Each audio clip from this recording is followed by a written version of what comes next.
US fi Iraan ji'a tokko booda yeroo jalqabaatiif qaaman wal arganii marii eegalaniiru. Torban darbe keessaa waliigaltee wal hubannoo irra ergaa gahanii booda qaaman wal arganii marii itti fufuudhaaf akkuma waadaa walii galanii kaleessa Switzerlanditti argamuudhaan qondaalonni olaanoon biyyoota lamaanii marii taasisaniiru.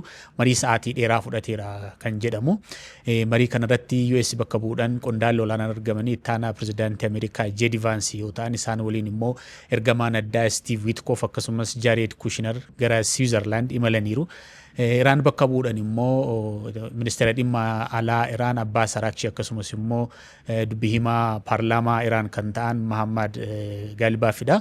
Qondaalonni kun wal arganii akkaataa itti dhimma nukilaaraa Iraan dabalatee waraanni guutummaan akkamitti akka dhaabbachuu danda'uu fi waliigaltee sadhumaarra gahuun akkamitti akka danda'amu irratti sa'aatii dheeraadhaaf kan mareetan jedhama. Waliigaltee addaa irra ga'anii hin qabanii garuu immoo wantoota irratti waliigalan irratti ibsi bahee jira. Biyyoota kana lamaan walitti fiduudhaan adda durummaadhaan kan qooda olaanaa fudhate Paakistaanidha.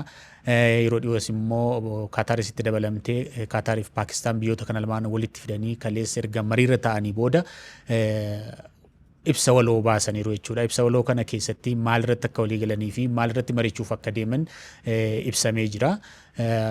Achi keessatti wanti isaan hundeessuuf walii galan koree olaanaa tokko hundeessaniiru. Koreen olaanaan kuni guyyoota 60 akkaataa waliigaltee wal hubannoo sanaatiin guyyoota 60 keessatti dhimma nukilaaraa Iraan dabalatee dhimmoota gurguddoo Iraanii fi US walitti buusee irratti waliigaltee sadhumaarra gahuudhaaf guyyoota 60 keessatti waliigaltee irra gahuu qabu.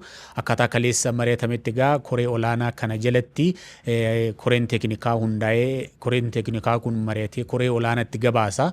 Koreen olaanaan kuni yeroo biraa immoo walgahee torban tokko boodas ta'uu danda'a. Miidiyaaleen Iraan akka jedhanitti dilbata dhufu qondaalonni olaanoon deebi'anii wal arguu danda'u. Garuu immoo koreen teeknikaa kun achuma Switzerland keessatti yeroo ammaa marii irratti argama.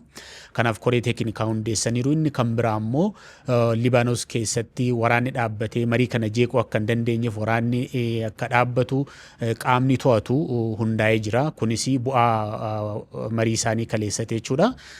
Kana ilaalchisee keessumaa Iraan ibsa kenniteenii ministeerri dhimma alaa Iraan Abbas Araghchi kan isaan jedhanii mariin kun marii gaariidha kan isaan jedhanii progresii yookiin immoo jijjiirama gaarii irratti argineedhanii garuu immoo marii baay'ee gaariidha jedhanii isin ibsinee gareedha isin ibsinee garuu wanti gaariin achi keessaa akka ba'e ibsaniiru. Paakistaanii fi Kaataaris ministeeronni dhimma alaa biyyoota lamaanii ibsa baasaniini marii gaarii akka turee fi kanarratti hundaa'uudhaan biyyoonni lamaanuu deebi'anii walii galuudhaaf akkasumas mari'achuudhaaf ibsa waloo ba'e kana keessatti ibsaniiru. Ameerikaanis Iraanis deebinee walii gallaa ni marenna jedhanii gargar baanii garuu kaleessa koree teeknikaa hundeessuu fi ibsa waloo yookiin immoo walii galtee waloo irra ga'an erga baasanii booda biyyoonni kun lamaan walitti dhufanii yaada wal jijjiiranii deebi'anii immoo ni marenna jedhanii gargar ba'uu isaaniif isaan galateeffataniiru.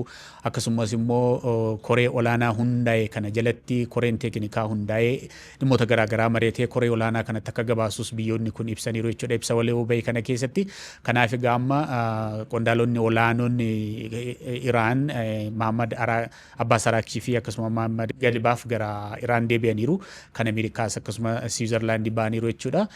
Mariin torbee taanus ta'uu danda'a deebi'anii wal arguu akka danda'an haala gaariin deemaa akka ture ibsameera jechuudha.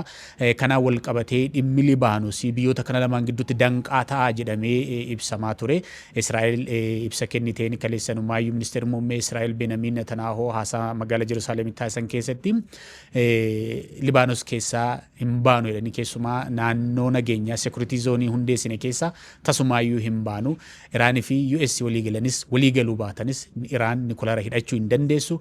Akkasumas immoo Libaanos keessatti yaaddoo Israa'el qaamni ta'e Hezbollaan hamma achi keessaa hin dhabamnetti yookaan furmaan itti hin godhamnetti Israa'el naannoo sana keessaa baahuu hin dandeessu jechuudha. Inumaayyuu Ameerikaa wajjin wal qabsiisanii fakkeenya kaasanii isaan dubbatan dubbii kana keessatti biyyi Ameerikaa ollaa Ameerikaa taate tokko too daangaa Ameerikaa cabsitee seenti yookiin immoo qaamni nageenya Ameerikaa shororkeessu tokko yoo jiraate Ameerikaan dhuguma caljettee ilaalti. Nutis akkasuma Hezbollaan too ollaa keenya jiru Libaanos keessaa hin baanu. Kana booda wanta yaaddoo Israa'elitti nageenya Israa'elitti yaaddoo ta'u kamiyyuu obsa hin qabnu Libaanos keessaa hin baanu. Israa'elii fi Iraanii fi US walii galanis walii galuu baatanis Iraan nukilaaraa hin hidhattu. Libaanos keessaa hin baanu kan jedhudha. Egaa marii guyyaa 60 keessatti maaltu ta'uu danda'a? Akkaataa waliigaltee wal hubannoo US fi Iraan mallatteessan sanaatiin guyyaa 60 keessatti dhimma nukilaaraa Iraan dabalatee dhimmoota gurguddoo biyyoota kana lamaan gidduutti dhibdee uume irratti waliigalteen hin xumuraani taasifamaayyuu kan jedhamu waan gara fuulduraatti deemnee ilaalu ta'a. Jalqabbiin kaleessa eegaleera. Biyyoonni lamaanuu haala gaariidhaan marichi eegaluu fi itti fufuusaa yeroo biraa immoo deebi'anii waliigaluu marii gaggeessuudhaaf waliigaluu isaanii koree olaanaa hundeessuu isaanii koree teeknikaa hundeessuu isaanii ibsamee jira. Wanta immoo gara fuulduraatti mariin biyyoota lamaan kun walitti dhufanii taasisanii bu'aansa maal akka ta'u akkuma kana duuka buunee kan isin biraan geenyu ta'a. Waan waliin turtaniif ulfaadhaa.